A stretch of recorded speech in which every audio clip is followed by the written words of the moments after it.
പൊന്മാൻ എന്ന് പറയുന്ന ഹിറ്റ് സിനിമയ്ക്ക് ശേഷം വിജയ ചരിത്രം ആവർത്തിക്കാൻ വേണ്ടി ബേസിൽ നായകനായിട്ടെത്തുന്ന മരണമാസത്തിലാണ്. ഹലോ ഫ്രണ്ട്സ്, എല്ലാവർക്കും നമസ്കാരം. അപ്പം ഇന്നത്തെ വീഡിയോ ഭാഗത്ത് നമ്മൾ പങ്കുവെക്കാൻ പോകുന്ന മരണമാസം എന്ന് പറയുന്ന സിനിമയെക്കുറിച്ചും ചിത്രത്തിൻ്റെ അഡ്വാൻസ് ബുക്കിംഗ് കളക്ഷനെ കുറിച്ചൊക്കെയാണ്. വീഡിയോ ആദ്യമായിട്ട് കാണുന്ന സുഹൃത്തുക്കളാണെങ്കിൽ ഏറ്റവും പുതിയ സിനിമാ വിശേഷങ്ങൾക്കായിട്ട് ഇപ്പോൾ തന്നെ ചാനൽ സബ്സ്ക്രൈബ് ചെയ്ത് നോക്കുക. ബേസിൽ ജോസഫിനെ കേന്ദ്ര കഥാപാത്രത്തിൽ നവാഗതനായി ശിവപ്രസാദ് അണിയിച്ചെടുക്കുന്ന ചിത്രമാണ് മരണമാസം എന്ന് പറയുന്ന സിനിമ. ചിത്രം വിഷു റിലീസായിട്ട് ഏപ്രിൽ മാസം 10 തീയതിയാണ് തിയേറ്ററിലോട്ടെത്താൻ പോകുന്നത്. പ്രശസ്ത നടനായിട്ടുള്ള ടൊവിനോ തോമസ് ആണ് ചിത്രം നിർമ്മിക്കുന്നത് എന്നൊരു പ്രത്യേക ചിത്രത്തിനുണ്ട്.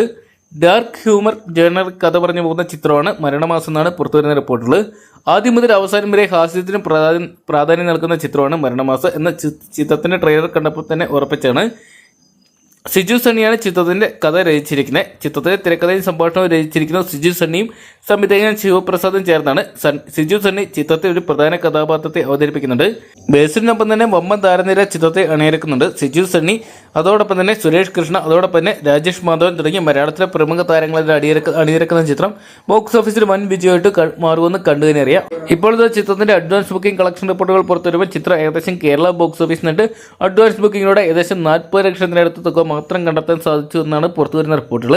എന്തൊക്കെയാണ് വലിയൊരു കോമ്പറ്റീഷൻ തന്നെ മരണമാസം നേരിടുന്നുണ്ട്. കാരണം മമ്മൂക്ക നായകനായിട്ടെത്തുന്ന ബസൂക്ക, നസലിൻ്റെ ആലപ്പുഴ ജിംഖാന, തലയുടെ ഗുഡ് ബാഡ് ഉംഗ്ലി തുടങ്ങിയ സിനിമകളുമായിട്ടാണ് ബേസിലിൻ്റെ മത്സരം. എന്തൊക്കെയാണ് കാത്തിരിക്കാം ബേസിലിന് ഈ ഒരു വിഷുവിന് വിന്നറായിട്ട് മാറാൻ സാധിക്കുമെന്ന് അറിയാൻ വേണ്ടി. അപ്പം ബേസിൽ ജോസഫ് നായകനായിട്ടെത്തുന്ന മരണമാസം എന്ന് പറയുന്ന സിനിമയ്ക്കായിട്ട് നിങ്ങൾ ആരൊക്കെയാണ് കാത്തിരിക്കുന്നത് കമൻറ്റ് ബോക്സിൽ പങ്കുവെക്കുക. വീഡിയോ ഇഷ്ടപ്പെട്ടെങ്കിൽ ലൈക്ക് ചെയ്യാനും ഷെയർ ചെയ്യാനും ചാനൽ സബ്സ്ക്രൈബ് ചെയ്യാനും മറക്കണ്ട.